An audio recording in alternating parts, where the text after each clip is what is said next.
Hey guys, Clint Darden here with ClintDarden.com, and of course, the House of Biceps. I'm here watching a video from Brian. He sent me on his bench press. On the first review of watching his bench press, I see a lot of good things, but the more I watch this, the more I pick out a couple of small things that I'm going to think are going to make a big difference in not only the numbers that he's going to put up, he's going to have less injuries, and most of all, we're going to have a better idea on how to program him for success in the future. So he's sending me videos here of his 3-board press, and I want to show the same clip again. Now here he is at the setup. It's a pretty tight setup. Everything looks good. Belly's full of air. Range of motion is short, and look what happens. What happened? You dropped all of your air out. You flattened everything. You dropped for about an inch. It means you lost a whole lot of tightness. So here we are at the point of impact. You made your range of motion really, really short, and you're cutting out your leg drive from here, and here we are struggling on the way back up to find bar speed. So let's keep watching a few more clips of this board press. Here we are again, taking it down. You see where it's slowing down, and it's going back towards your face on the drive up. Let's show that again. You think it doesn't matter, but on the way down, boom, that's the point of impact. Now let's watch what happens when you go to drive it up. Here's the drive up. Now, the point where you're driving up right there, where you're getting stuck, is the exact same point where you began before you began taking the bar down and let all of your air out. So you should have been at that point already. Now we're looking at the situation where your butt's coming up off the ground because you're trying to drive yourself through that sticking point.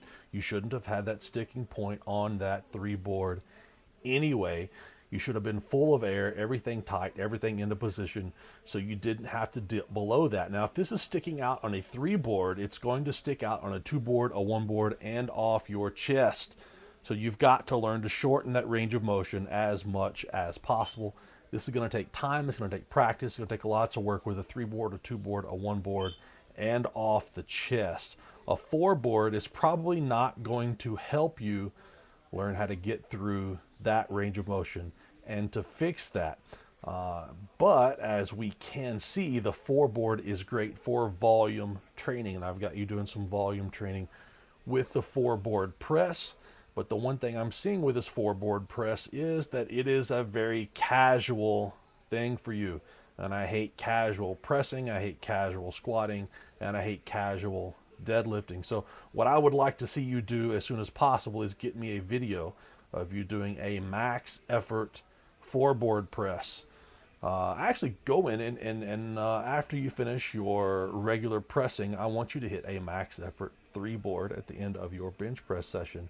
And then I want to see you after that hit a max effort 4-board to see the difference. And over the next couple of weeks, every week, I just want you to pick out a different lift. And at the end of your regular pressing, I want you to hit a max effort 1-board, a max effort 2-board, and you will have already got me the max effort 3 and 4-board. Go for a 1-rep max. Go for a 3-rep max. I don't really care. I just want to see something hard. I want to see you struggle on that board press. You've got to learn how to struggle. You've got to see what that intensity is like, and I want you to see where things are breaking down. Now, I hope you're seeing here why the 4-board press is not going to have a huge transition. It's not going to transit over into bigger numbers on your full range of motion bench press until you get tight and stay tight. You're still not really, really tight when you're doing this. Your legs are moving around, your body's moving around. You're not pressing it like it's seriously heavy weight. So we've got to get you under some more serious max effort loads. That could mean that we need to throw more bands in the mix, more chains into the mix.